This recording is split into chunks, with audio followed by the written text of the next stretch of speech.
क्या आपने कभी सोचा है कि आपके फेवरेट कैरेक्टर स्टोरी में मारे क्यों जाते हैं? फेवरेट की बात भी छोड़े तो कोई भी कैरेक्टर किसी भी स्टोरी में क्यों ही मारा जाता है? अभी सिर्फ ऐसी बात नहीं है कि डायरेक्टर ने बोला कि मरो तो मर गए। डेथ स्टोरी को इंपॉर्टेंट फील कराता है, डेथ वल्नरेबल फील करवाता है, सिर्फ कैरेक्टर को नहीं हमें भी।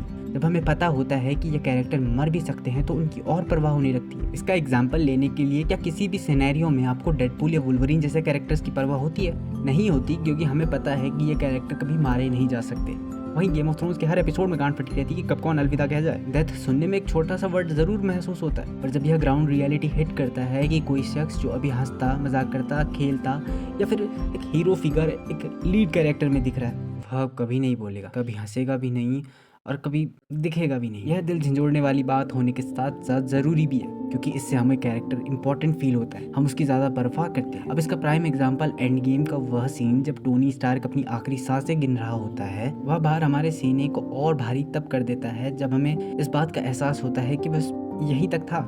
अब सोचो, अगर वह अगली मूवी में फिर जिंदा हो जाता तो क्या वह इंपॉर्टेंस हम फील कर पाते? एंड गेम वाली टोनी की उस डेथ का वेट हमें दोबारा फील होता? मौत एक ग्रैंड कॉन्सेप्ट है और हमें इसे ग्रैंड दिखाना भी चाहिए। मुझे याद है कि द कश्मीर फाइल्स की एक डेथ सीन के बाद के सन्नाटे से मैं काफी दिनों तक नहीं उबर पाया था। उस सन्नाटे से तेज आवाज मैंने आज तक नहीं सुनी थी। टेलटेल की एक बहुत ही famous game the walking dead में ली की डेथ छोड़ो, जब उसका हाथ कटता है तो मेरे प्राण सूख गए थे। रेड वेडिंग का वह सीन जब पहला वार ही उसकी कोख पर होता है तो मेरा शरीर सुन्न हो चुका था। या फिर रांझना का वह आखिरी सीन जब कुंदन बताता है कि वह थक चुका है।